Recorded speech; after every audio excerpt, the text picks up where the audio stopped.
Hello everyone, this is Ayush. तो कैसे हैं आप सभी। तो आज की वीडियो में बात करने वाले हैं हम एक special topic like how to change college after first year. I had lots of comment, भैया ये बताओ कि हम अपना कॉलेज चेंज कर सकते हैं फर्स्ट ईयर के बाद। लाइक हम अपने कॉलेज से सेटिस्फाई नहीं है तो कॉलेज चेंज करने का क्या प्रोसीजर होता है, क्या आप हमें बता सकते हैं। तो इसी वीडियो में इसी प्रकार से हम बात करने वाले हैं। तो बिना टाइम वेस्ट करिए चलिए वीडियो शुरू करते हैं।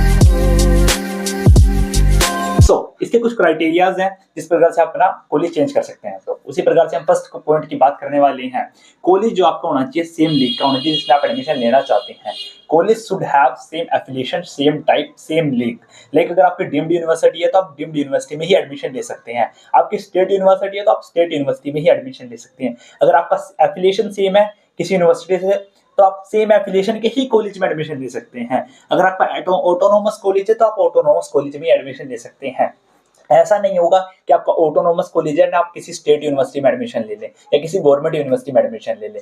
अगर आपका प्राइवेट कॉलेज है तो आप प्राइवेट कॉलेज में एडमिशन ले सकते हैं, प्राइवेट से गवर्नमेंट में शिफ्ट नहीं कर सकते सेकंड ईयर में। समझ रहे हो? आई थिंक आपको इतना समझ आ रहा होगा। ये जस्ट छोटा सा पॉइंट है बट थोड़ा ध्यान रखने वाला है कि आपकी जो लीग होनी चाहिए, कॉलेज का स्टैंडर्ड होना चाहिए वो सेम होना चाहिए, तभी आप इंटरचेंज कर सकते हो अपना एडमिशन। एंड अगर हम बात करें सेकंड पॉइंट कि क्या क्राइटेरिया होना चाहिए, और like you should not have any back in first year. अगर आपकी कोई भी बैक लग जाती है फर्स्ट ईयर में या किसी भी सेमेस्टर में, फर्स्ट ईयर के 2 सेम होते हैं जैसे, तो आपका एडमिशन कैंसिल हो जाता है। लाइक आप एडमिशन अपना ट्रांसफर नहीं करा सकते हैं। तो आपको ये बात ध्यान रखनी है कि आपकी बैक ना आए कृपया करके अगर आपने एडमिशन कराना है अपने दूसरे कॉलेज में। एंड थर्ड पॉइंट की बात करें क्या डॉक्यूमेंट रिक्वायर्ड होता है, जो जरूरी डॉक्यूमेंट है वो होता है you will required NOC, non objection certificate while taking admission to other colleges, जो आपको मिलता है आपके फर्स्ट कॉलेज से, which you will get from your college. Like कि आप जिस कॉलेज में पढ़ रहे हैं वहां से आपको एनओसी मिलेगा एंड वो आपने सबमिट करना है दूसरे कॉलेजेस में।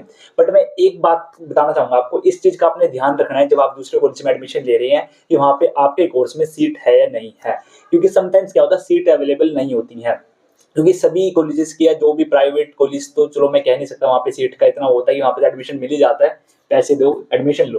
बट कुछ गवर्नमेंट कॉलेजेस या सेंट्रल यूनिवर्सिटी या स्टेट यूनिवर्सिटी वहाँ पे सीट लिमिटेड होती है। लाइक 35 स्ट्रेंथ है तो 35 भी स्ट्रेंथ होती है क्लास की। तो इस प्रकार से आपने चेक करना है वहाँ पे उनकी वेबसाइट पे कि लेटर एंट्री वालों के लिए सीट अवेलेबल कितनी है एंड क्या हमारा एडमिशन हमारे मनपसंद कोर्स में हो सकता है या नहीं हो सकता सेकेंड ईयर में। सो इस चीज का आपने खास ध्यान रखना है। एंड जो एडमिशन प्रोसीजर है उसकी भी हम बात करें तो आपको उसी प्रकार से होगा जैसे आपने फर्स्ट ईयर में एडमिशन लिया था। लाइक अगर आपने सीयूटी देके फर्स्ट ईयर में किसी स्टेट यूनिवर्सिटी में एडमिशन लिया तो उसी प्रकार से आप सेकंड ईयर में भी सीयूटी देके, सीयूटी यूजी देके एडमिशन लेते हैं किसी स्टेट यूनिवर्सिटी में, बिकॉज सेम लीग का कॉलेज होना चाहिए। अगर आपने 12th स्टैंडर्ड के बेसिस पे एडमिशन लिया हमारे प्राइवेट कॉलेज में मान लो, तो आपका एडमिशन बिना सीयूटी के भी हो जाएगा सेकंड ईयर में किसी दूसरे प्राइवेट कॉलेज में, बस वो सेम लीग का होना चाहिए थोड़ा। एंड प्राइवेट कॉलेज में तो ऐसा है कि यार आपने पैसे देने एडमिशन हो ही जाना है। ठीक है, आई थिंक आपको इतना क्लियर हो गया होगा। एंड आई डोंट थिंक इसके अलावा आपको कुछ बताने वाली बातें हैं। एंड एक छोटी सी बात और बताता हूँ, एनओसी कैसे मिलेगा आपको।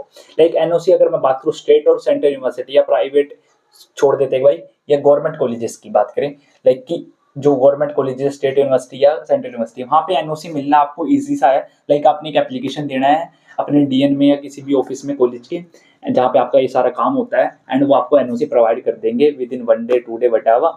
ठीक है, वहीं अगर हम बात करें प्राइवेट कॉलेज में एनओसी लेना थोड़ा मुश्किल हो जाता है समटाइम्स, क्योंकि प्राइवेट कॉलेजेस में वो बैठे होते हैं फीस लेने के लिए, जस्ट कि उनको होता है कि हमारा नुकसान हो जाएगा अगर एक बच्चा चला जाएगा, तो वो थोड़ा टेंटम्स करते हैं एनओसी देने में।